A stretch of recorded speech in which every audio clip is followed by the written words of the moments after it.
Zambia'S Copperbelt Province brings to you The Lens, a program designed to bring insightful information on economics, mining, education, health, tourism, agriculture, environmental issues, sports, entertainment, current affairs, and many issues affecting the well-being of society.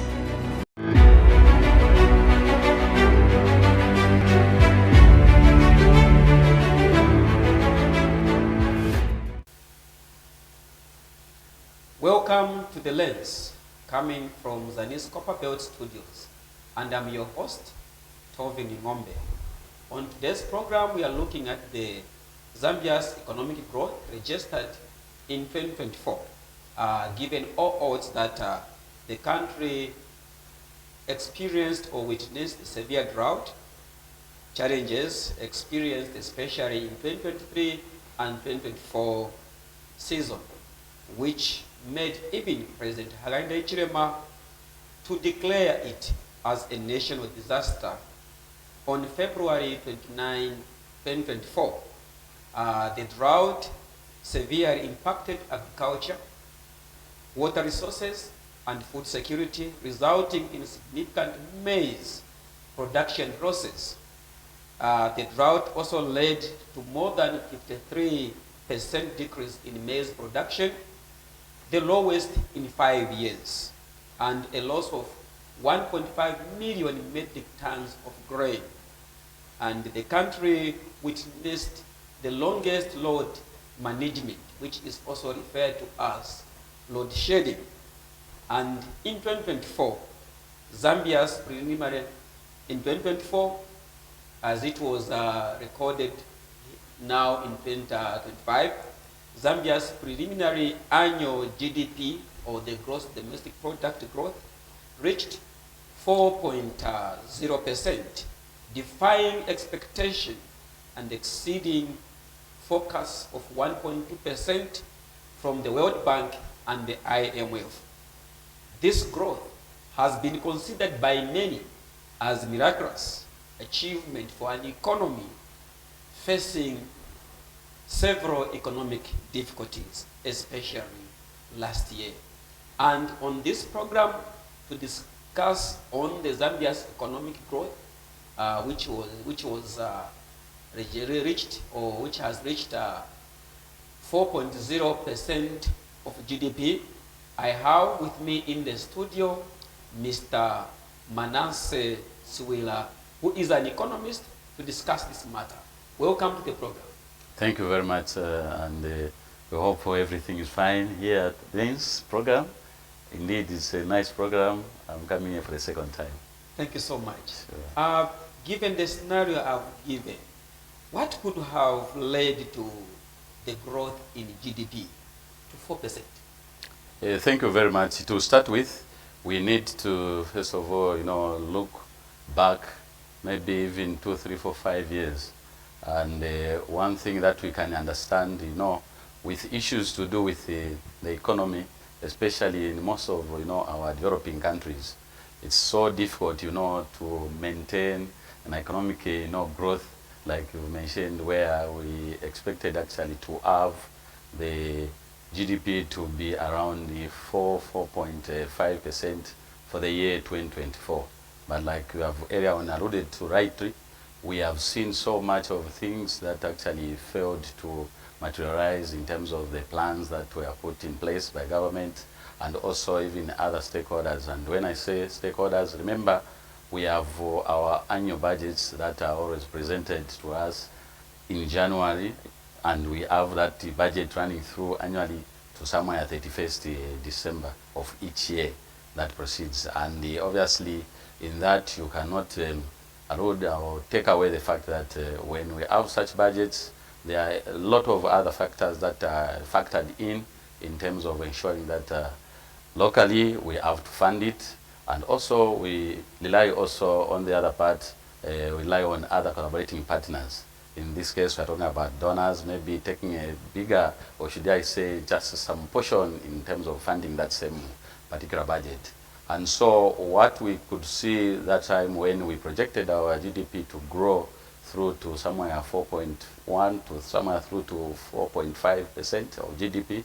We could see it now more like dwindling down due to the same factors, like, you know, we had the drought, and also we ended up having so much effects that came through with that same drought, ending up having, you know, deficits in electricity supply, which solemnly affected many of the activities that were lined up in that budget, in terms of, you know, having enough of our businesses, having enough of that electricity coming through to support a lot of other, you know, infrastructural developments and many other things. So obviously you expect the economy to dwindle down like it has been projected.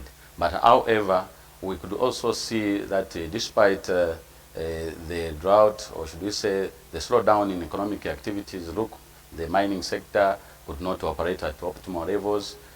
Other sectors also failed to make it up, like the manufacturing sector, where we could have so much of the other, you know, products and services manufactured and exported outside for us to earn the forex that we need to use in this country to help even strengthen our local currency. And so those are some of the issues that compounded, you know, the issue of us failing to attain the economic growth that was earlier on, you know, projected. Remember, with the economy, or in economics generally, we predict and put those predictions having everything being equal. There's that term we use in economics where we say ceteris paribus, where we are saying these other factors being at the same level, we are hoping to achieve and have so much of other things that should come through. So obviously, in such a particular scenario where you have deficits in power supply due to the drought, you cannot achieve much of what is supposed to be achieved and as planned. All right, and many economic players are saying that the declaration of the drought witnessed in 2023 and 2024 by the president helped the country to achieve this economic growth because of the support received from maybe international donors and many other people within the country. Do you agree with this statement, and what's your comment about it? Yes, indeed. What has been seen so far is that, you know, Zambia is not an island. Zambia, actually, we live in a global village where the problems of the other, somehow, somewhere, they need to be attended to, even by other people outside. And so Zambia, like we've said, is not an island. We are a country that has actually created a lot of, you know, friends in terms of having a lot of bilateral and multilateral, you know, engagements and agreements. So we could see just immediately when the president declared the disaster, to say this nation now, due to the drought that has, you know, come through, we could see the World Bank, we could see also other, you know, UN agencies that came through, like UNESCO, World Food Program, that came through with, you know, enough of the funding that went through to help ensure that despite the economic challenges that we could face at that time, we still had to see our people survive in one way or the other, in terms of, you know, bringing about, you know, financial assistance, also bring about technical assistance that came through to ensure that most of our people, in a way, although it's not everyone actually that would have survived that time, but at the same time, we have seen that certain programs like, you know, the drought emergency, you know, cash transfer funds that came through to help ensure that they alleviate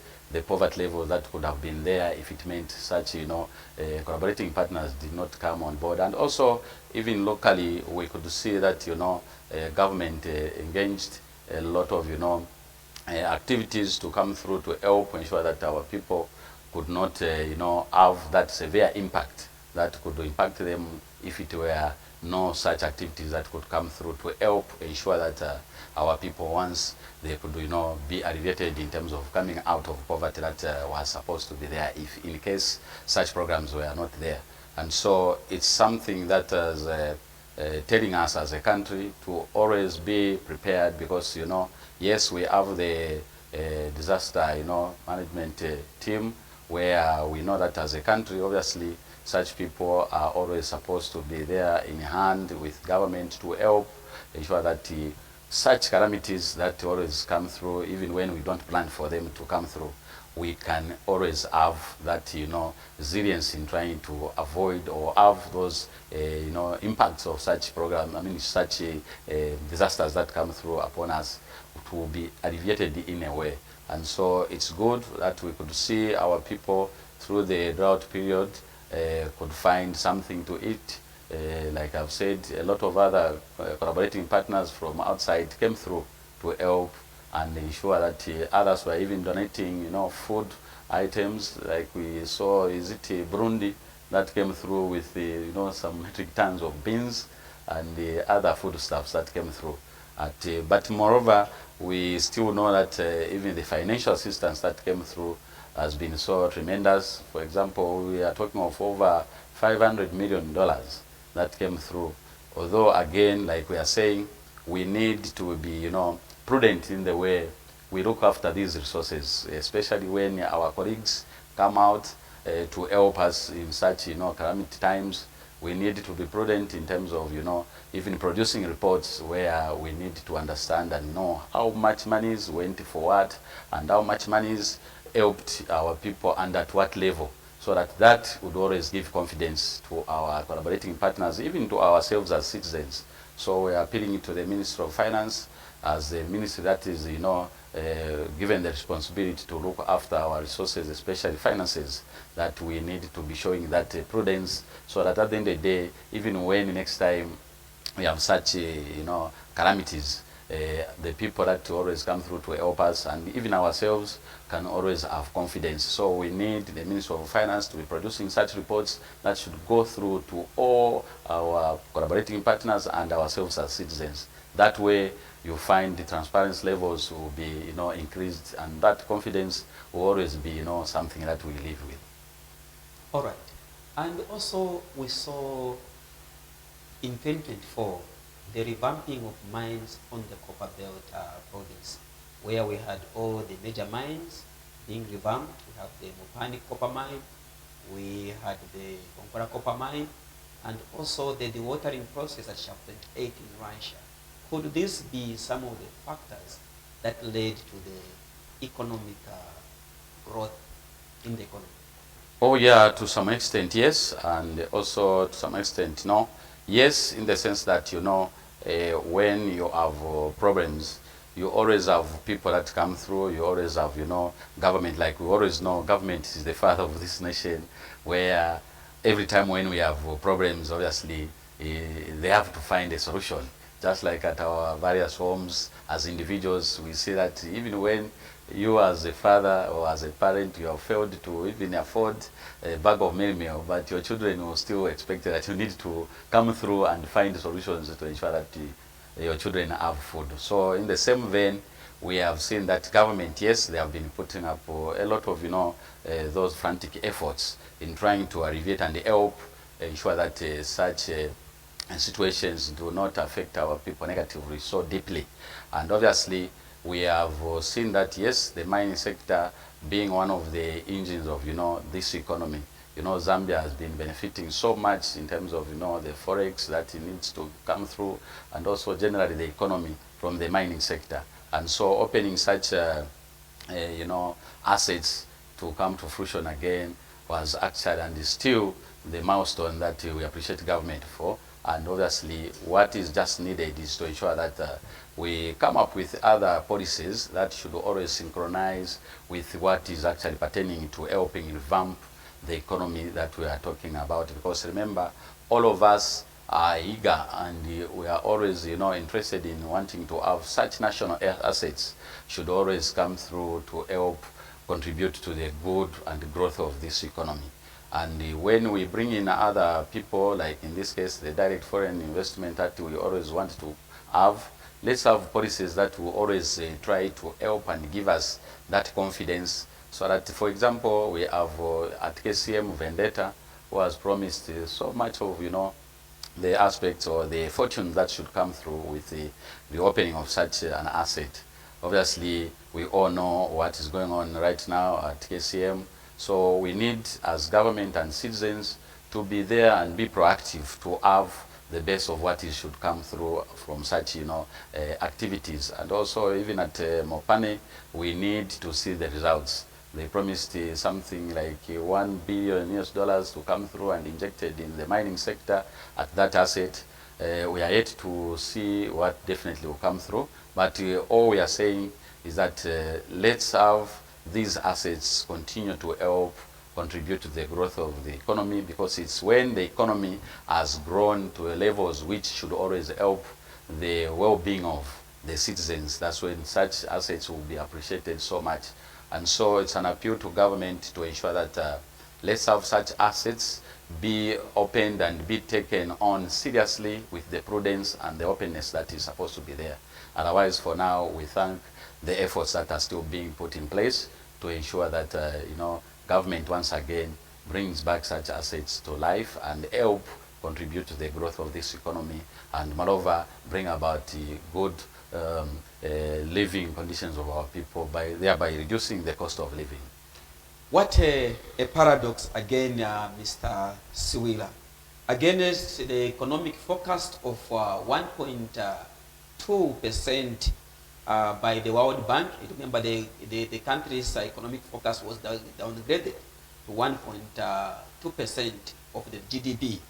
And instead of actually recording an economic recession, it was the opposite. The country recorded an economic growth. What do you explain this? Even all the major players in the economic predicted that the economy will go down, but it was the opposite.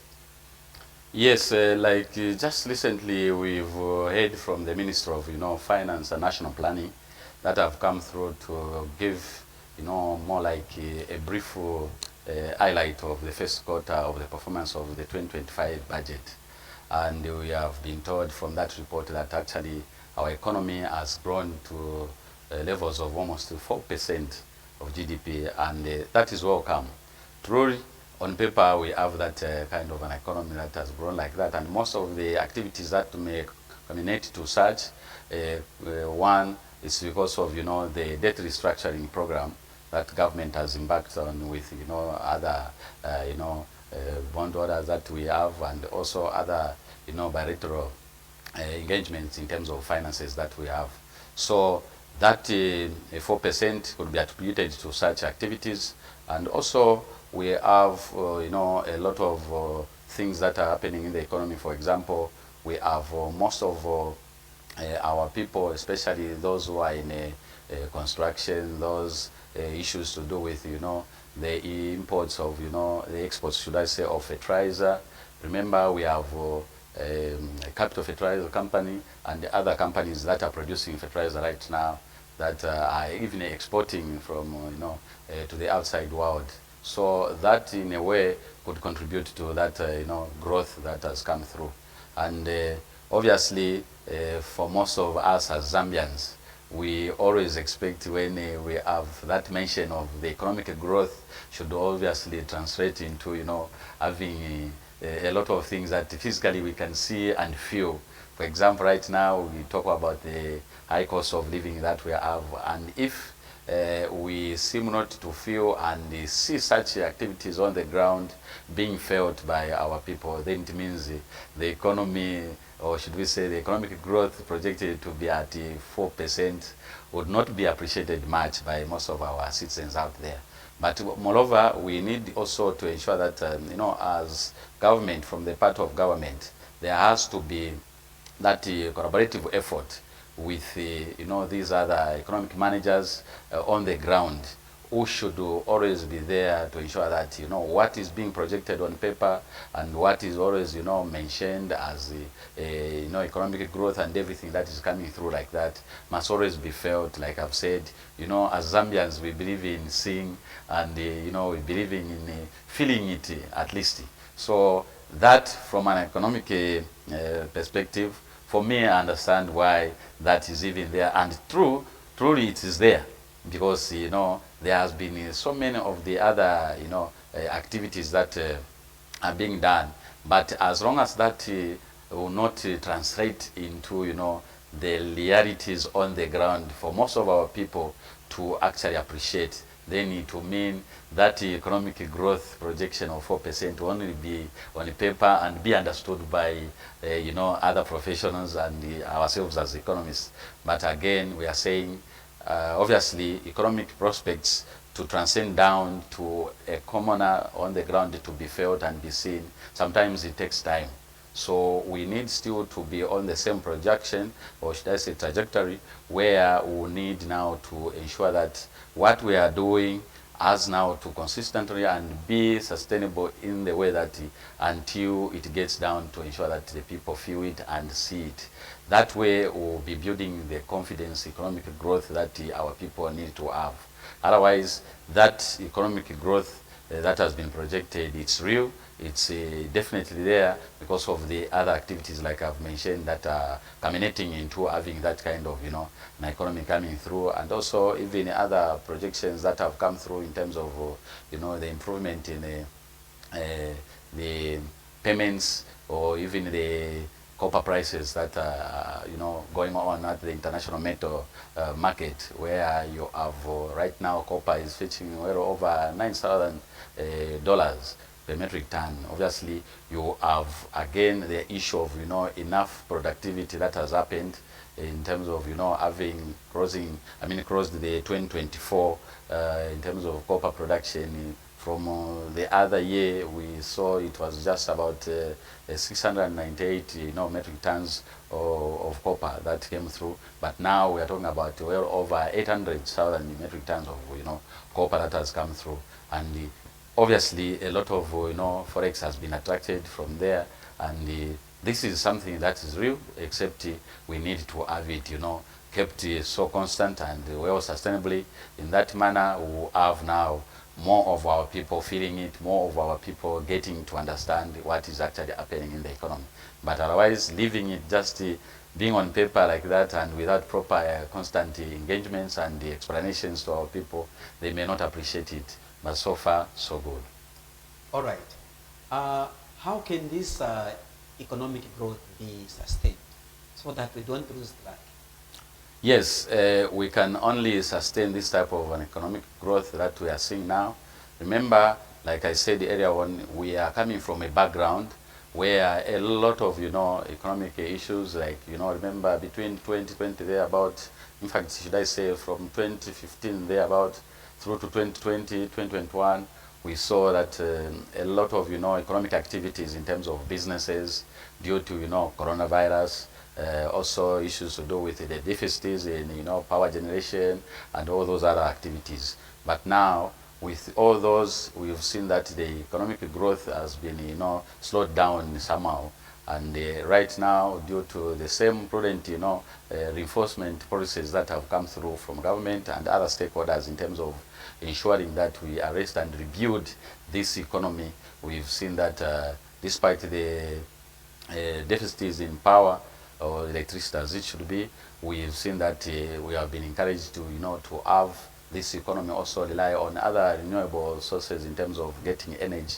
We have the solar, we have these thermal power, the coal mamba collieries having been expanded to ensure that they continue producing more of the power that should be there.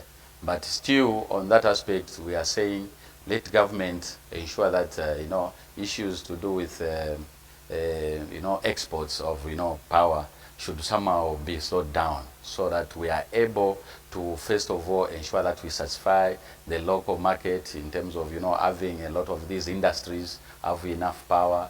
And also talking to ZESCO, we are saying we know that yes, there are those challenges emanating from the issues to do with drought and everything like that. But also the issue of export of power must be somehow curtailed, so that at the end of the day, these issues that are affecting our economic growth and development as it should be are well taken care of, and then obviously we need to continue sustaining this type of an economic growth. And also we look at issues to do with agriculture. Agriculture, like we know, it's also just like mining, is something that should always help us ensure that we produce enough of the food locally, that will even help give the food security, and also ensure that what is surplus is exported for us to ensure that we earn that forex that we actually need to help contain the issues to do with even the depreciating of, our currency. That way we'll keep sustaining and helping the growth of this economy. Otherwise, such factors, if are not properly taken care of, will end up having, again, whatever little has been gained in terms of the economic growth may be lost just in thin air. All right. When we look at us again on energy, which we just talked about, the government has a policy is to ensure that this country has enough energy resource by embarking on the energy mix like solar power and many others. And recently we just saw that government has also reduced the time for applying for, if one wants to apply for solar, instead of taking about 6 months, it has reduced, the government has reduced that to about 48 hours. That's why we can walk in the government energy, their use of energy, within 48 hours, you can apply for your license to set up solar system, or the solar system in the country. And with also the good rains we have received, especially in this year, are we also expecting the economy to improve? Because now we shall have this, the energy sector being stable, unlike in the previous year, 2024 and 2023. Yes, you see, like we said, some of the pillars of, economic growth, apart from, having land, capital, labor, entrepreneurship, and everything like that, also we have, energy. Energy plays a very, pivotal role in ensuring that you have a well stable economy and the growth that is supposed to be there to help build that resilience in the economy. So obviously such programs are well appreciated, and we know that yes, apart from maybe just even helping people or even other investors to come through in this country and set up such solar power plants, we appreciate that. And also we have even heard that they have even reduced these things like duty, those taxes that are always attached with solar equipments. We've heard that government through the Ministry of Finance and National Planning, they have ensured that some of those taxes have been zero rated. That is a positive move in the right direction. But what is important is to ensure that such pronouncements, such reforms should always be constant and be taken in to ensure that it should not only be on paper, because what we need, this economy actually needs much of the action. Much of the actions, unlike maybe pronouncements on paper and everything like that. What we need is action, because action speaks louder than the words themselves. So we need to see to it that if it meant that government would mean well, we would want to even encourage them that let them even set, or maybe through ZESCO, because apparently we have that parent energy sector player who is ZESCO, to ensure that they even have a department which should be looking through such activities so that things are quickened, because remember, ZESCO is found everywhere. So if, for example, somebody wants to set up, such kind of a power plant in Kalabo, is it in Shangombo, is it in Porokoso, or anywhere else, ZESCO could always help and facilitate such, activities on the local level. Because apparently, it's not all the investors and it's not all local investors that could manage to always go through SAGA, the Ministry of Energy, apply, do what and everything like that. It may be wasting a lot of time, because right now we are more like talking of an emergency. An emergency needs emergency solutions, and in this case we are talking about seeing government making those pronouncements, good intentions like that, but at the end of the day, how much of the action that is being done and that is being attached to such pronouncements, because that's where we seem to be missing a point.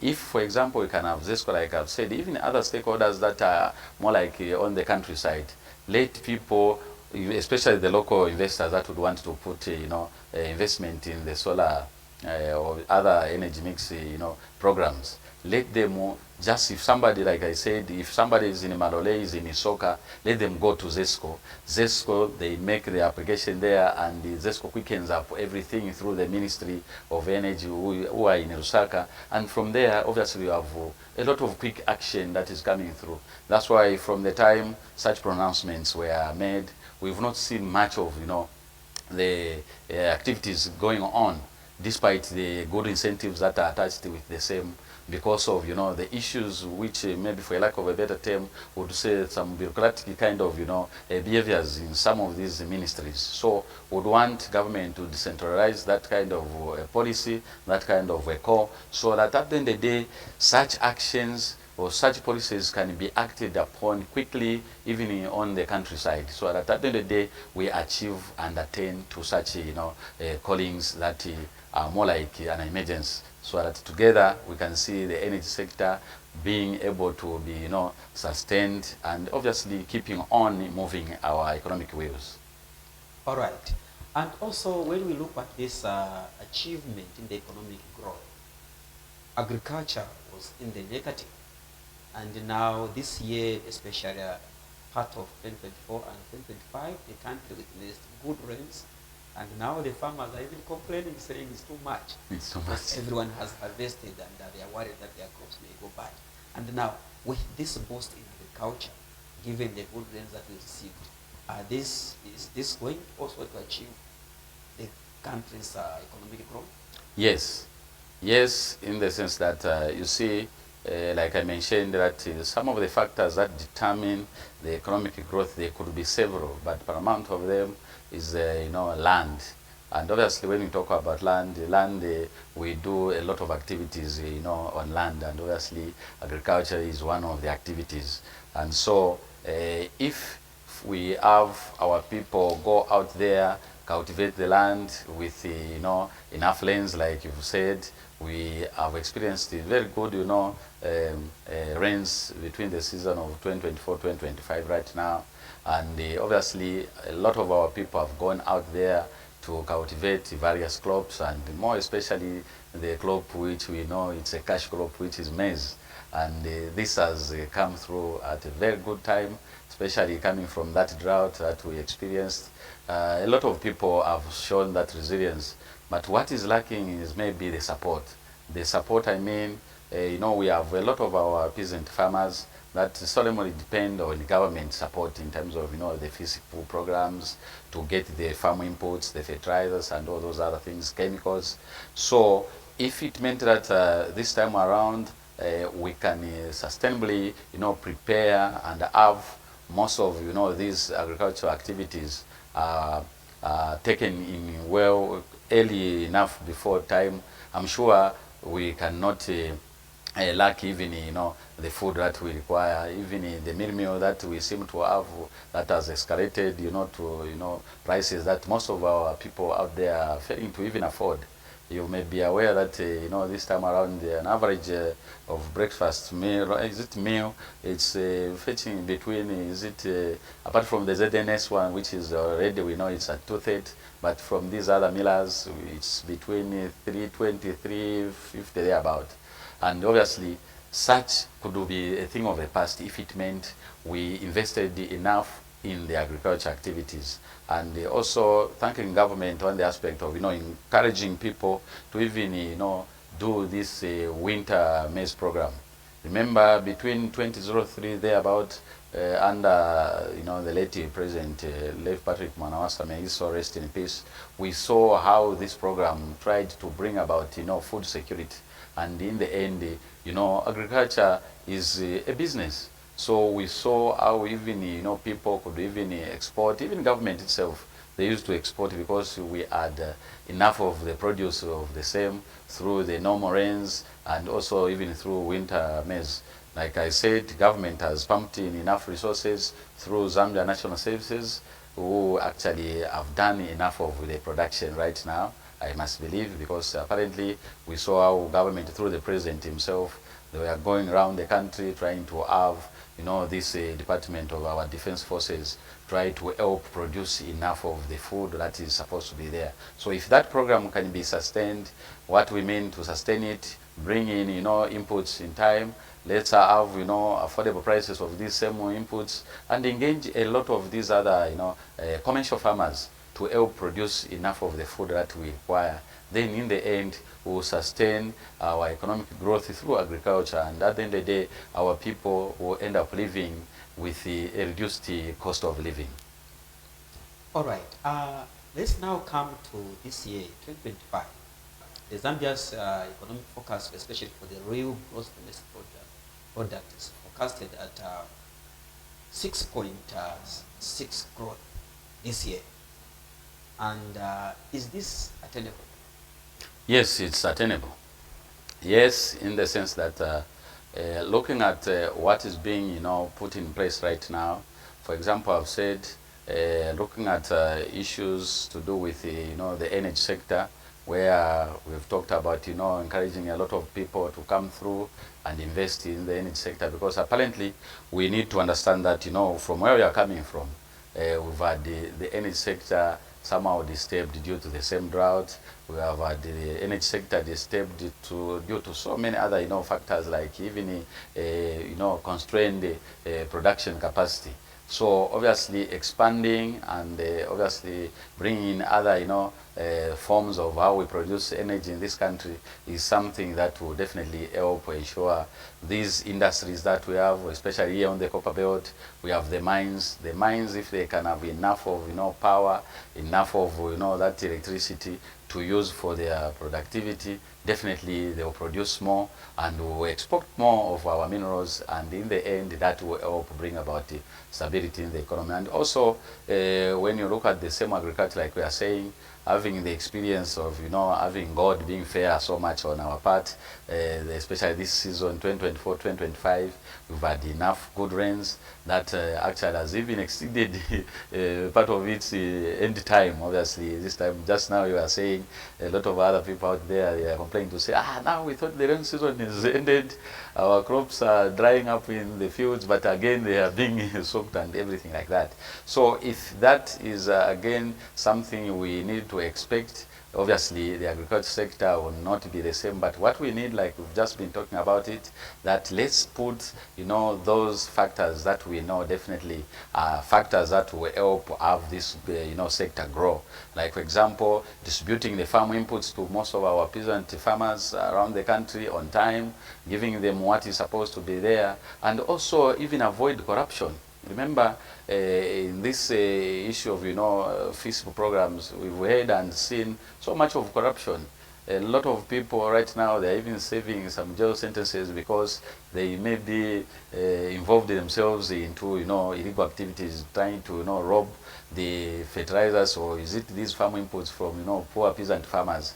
We've heard so many of the officers that have been sent to jail. And so if we can put prudent policies, put proper checks and balances aspects through this sector, we can definitely do more.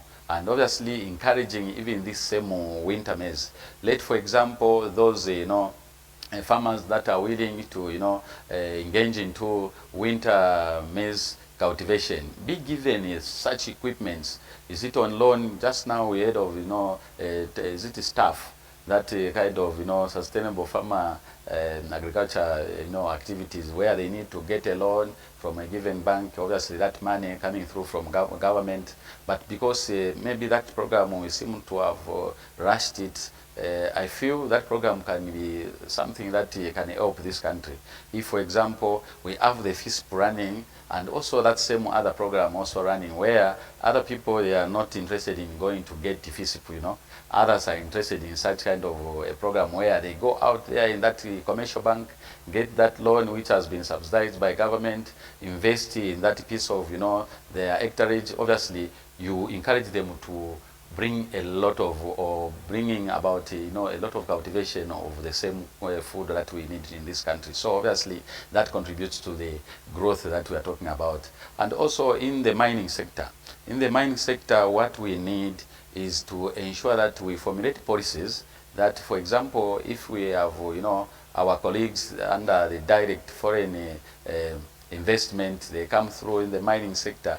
Obviously, we need them to come through and ensure that when they are coming in this country, they are subjected to proper, policies that should help even make us as local, citizens partner with them. Look at what is going on in Botswana. In Botswana right now, you go there to, mine diamonds, or is it emeralds? You will not do it alone as a foreigner. You do it with, the locals in that area. And that is how you ensure that the mining sector brings about proper, developments in that kind of a sector. And obviously, again, we are looking at ensuring that we properly bring in issues of proper taxation regimes or systems, because apparently we have heard so much to say, government has subsidized a lot of activities in the mining sector where the miners, or should we say the people running these mines, seem not to even be paying enough of their worth to pay to this country. That again is something that we need to be worried about. But however, we are still saying, bring back to life most of these, mining houses that, for example, like we talked on area, the KCMs, Mopane, and many other places, the Shafti 28 in Rwansha, which is under dewatering processes right now. Obviously, such assets, if we mean to have such assets help contribute to the growth of this economy, we need to properly formulate policies that are in favor of ourselves as a country.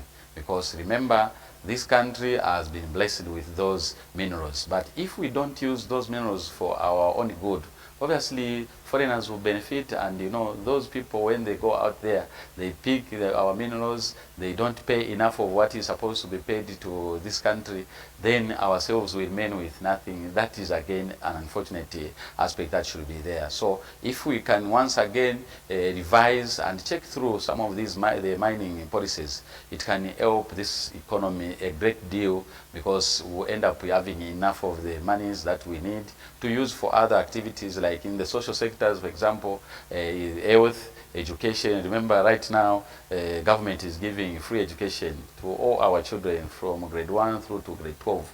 And that can only be sustained when you have enough resources. Our hospitals need, medicines and other equipments. And in fact, we need to even build more other hospitals. I would want to see a hospital that is of a standard of even UTH in another part of, this country, so that at the end of the day, we even reduce the cost that people should incur all the time whenever they are diagnosed with a disease from the other part of the country. They have to be sent to UTH or to another teaching hospital. I think that should not be something that we need to continue entertaining. So the economy can only grow when we put up such nice policies trying to help grow this same economy. So we are saying, let the mining sector be properly revised, be given that platform where it should help contribute to the growth of this economy.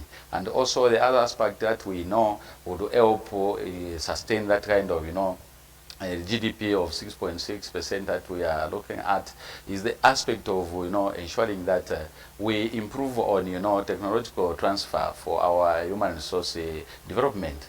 Our people must always be given that aspect of having that technology transfer from even these other colleagues that come through under direct foreign investment. Let people learn, let people, if it's in mining, it's in manufacturing and the other sectors that are there, let our people get that education from that aspect. In the end, they will help contribute to the growth of our economy. And obviously that 6.6% is well in range to be achieved if it meant such activities we are talking about are well enhanced and properly refocused.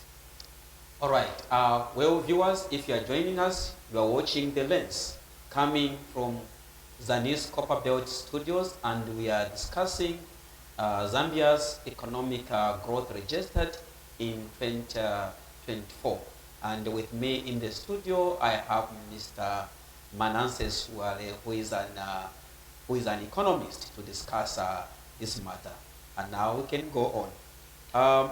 Mr. Manans, again, the global credit rating agency, Moody's Investor Service, has also revised Zambia's economic outlook from stable to positive. What does this mean to the country's economic recovery? Yes, the mods are just on a course in trying to declare our country. Remember, this country is actually coming from that declaration of, having it reached the middle income, country. And obviously, with the issues that we've talked about in terms of our economy previously and how we've moved, we've more like lost the point to how find ourselves just being at stable. And now they are saying it will move on the positive trajectory. Yes, in the sense that what we have, seen right now that is being put in focus are policies that definitely will help bring about that same attainment. But now that can again slide down if we are not careful. If we are not careful, in the sense that what is now happening is that we are so much good as a people, even with government, where we like area that we seem to have much of the talk on paper. That's why a lot of our people out there are not even now trusting the economists, because the economists will always predict and project on things that are being done right now. And obviously, if we are not careful, we may even slide down to just being stable instead of moving to the positive trajectory that is supposed to be there.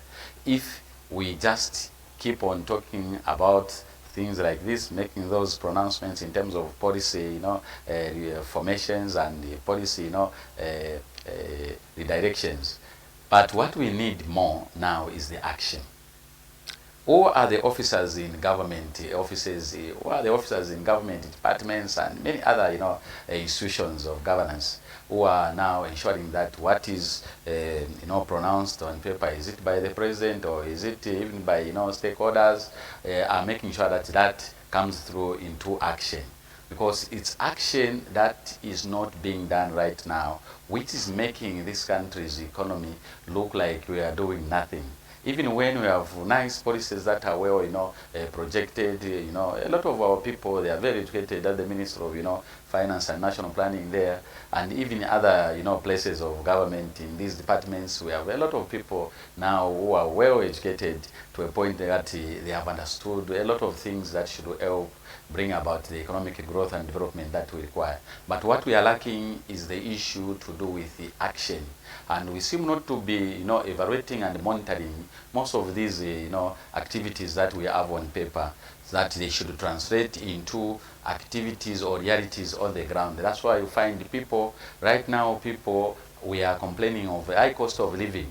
The high cost of living has come about because certain policies, which are well intended to help alleviate the same high cost of living that we are talking about, but how much of those, policies that are on paper that has been well translated into realities on the ground to help ensure a common Zambian feels it and sees it. Because remember, earlier on we were talking about, a Zambian will not believe if you just keep on mentioning figures on paper, mentioning those policies and everything, if they are not able to feel and see the true picture of what you are talking about. And in this case, when we talk about even the high cost of living, transportation, healthcare, education, housing, water, energy and everything, somebody out there is not doing the right job to help ensure that what has been, the policies are already there. They are well set and nicely pronounced, nicely written, but what is lacking the action to ensure that such policies now bring about the realities that a common Zambian will be able to see, will be able to feel, and actually even understand and appreciate. So we are saying, if that is not well, harnessed, we may lose it again, just like we lost the middle income status. Right now, we are saying we're a country that was actually called by the same people actually, who came through to say now Zambia, the way you are going with your policies, the way you are making it happen on the ground, you have a middle income status that is there. But over time, obviously, with the issues that we've talked about, and even the relaxation maybe on our part as people that are supposed to implement such actions, we ended up, going to sleep. In the end, we found ourselves being at stable, and later on now, we are still being reminded that now you are moving into a positive type of an economy. And that is something that we need to keep so treasury, so that at the end of the day, the realities that will transcend down to a common Zambian will definitely be appreciated, and to match with what is on paper and obviously with what is on the ground. All right. Moody's have also noted that Zambia's economic reforms, which includes debt restructuring agreements and also enhanced revenue mobilization, have contributed to improved fiscal stability, and the country's real GDP growth projected at above 5% in 2025, and it has helped to improve investor confidence. Is this the signal for a better Zambia? Yes, so we are saying the Moody's, recording, or should we say, the aspect that has been projected is very real, and one thing that obviously has contributed to that is an aspect of us showing the international community that confidence, where we've gone out there to renegotiate, our debt. Remember, right now, our external debt is standing at, if my figures don't miss my mind, standing almost, is it over 200, and I mean, external debt is right now at 14-15 billion US dollars. And our local debt is standing about, like I said, if my figures are not wrong, about 235-36 billion kwacha. Now, all these things put together, they culminate into an aspect, of giving that confidence to somebody who is out there trying to come through to invest, and obviously understanding the economic environment that is obtaining in such a particular place. And in this case, such factors have actually helped to give us that, positive standing, and also the aspect of, issues to do with the government being so proactive in trying to, bring about a local mobilization of financial resources. For example, when we talk about even the 2025 budget that we are running through this time around, we have heard that actually almost over, it's about 80%, it has to be funded locally, and just about 19-20% or so is what is supposed to be funded by other collaborating, foreign partners that we have. And so that gives you that confidence. And not only that, also we've seen the budget deficits that we've had in the past, especially between 2022 through to 2023 and 2024, where budget deficit actually dropped by almost 12.6 billion kwacha at that time. And also later on, the other following year, it reduced through almost by 5% as well. So that already shows some, prudence on the part of, government. The fiscal policies that are being put in place are more like trying to help give that confidence to everyone, local or even international investors, because the economy can only be well sustained if you have enough of the inflows in terms of, the investments, both locally and internationally. And in that aspect, you end up having enough of the investment basket that is well, put in place, and obviously you have each and every sector of the economy being invested into.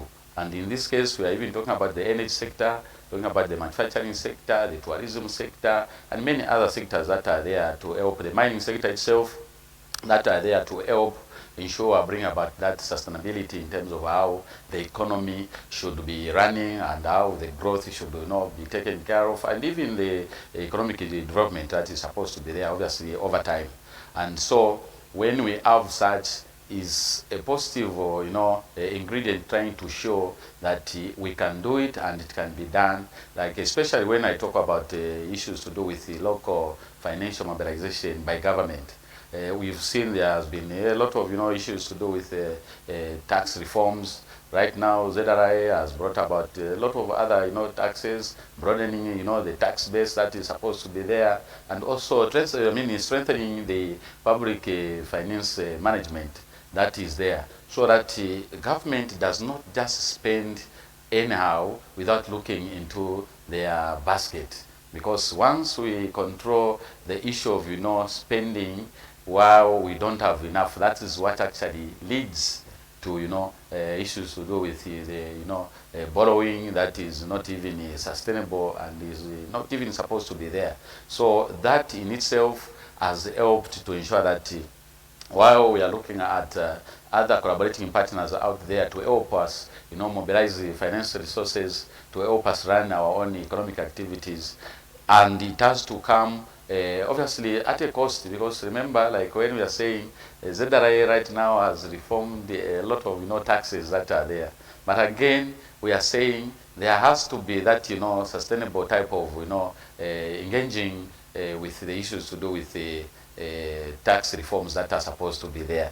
So we are saying, let's ensure that ZRI somehow should just say government, let them be flexible when it comes to having these taxes that are all heaped upon local people, because apparently the activities that are happening in the economy are more like not helping so much of the businesses for most of these entrepreneurs that are actually around this country. So we are hoping to see the best that should come through, and obviously tax compliance activities from ZRI side should be something that has now to be taken on full throttle, so that people are helped and they comply to pay those taxes. All right. As we conclude our program, maybe just in 1 minute, your last words on this milestone which the country has achieved of recording a 4% economic growth in 2024, and now we are in 2025. The projection is now 6.6. Your last word as we finish the program, just in a minute.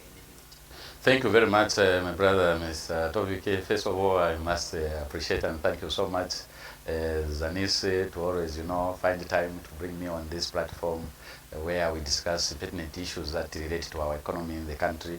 And also want to make an earnest appeal to our government authorities, and in fact even to ourselves. Remember, government is ourselves as citizens, that we need to not only have well-pronounced policies on paper without that translation into realities on the ground, so that a commoner, a common Zambian should be feeling that yes, the economy is doing fine. Otherwise, we'll be going parallel or separate ways where citizens are saying the economy is biting, the economy is bad, because we have failed to properly translate that 4% on paper into realities. The people require to see and to feel the economy that it is doing fine, and they need to feel and know that it is not doing fine when we have not done the right homework in terms of making sure that such activities help our people get the best of what is supposed to be there. Thank you so much. Well, viewers, we have come to the end of our program, where we have been discussing the country's economic growth registered in 2024, despite all the difficulties that were witnessed, such as drought and also the load management, which is also referred to as the load shedding that people have been going through, and the many other challenges, especially the food deficit in homes. But despite all these difficulties, the economy of this country rebounded and improved to 4% growth domestic product. And this is a welcome decision. And on this program, I had my guest, Mr. Mananse Siwila, to discuss the country's economic growth, which was registered last year. And we hope this growth can be sustained even in this year, 2025. Well, viewers, and this has been your program, The Lens. And together with my production team, we are saying goodbye See you on the next program. Bye-bye.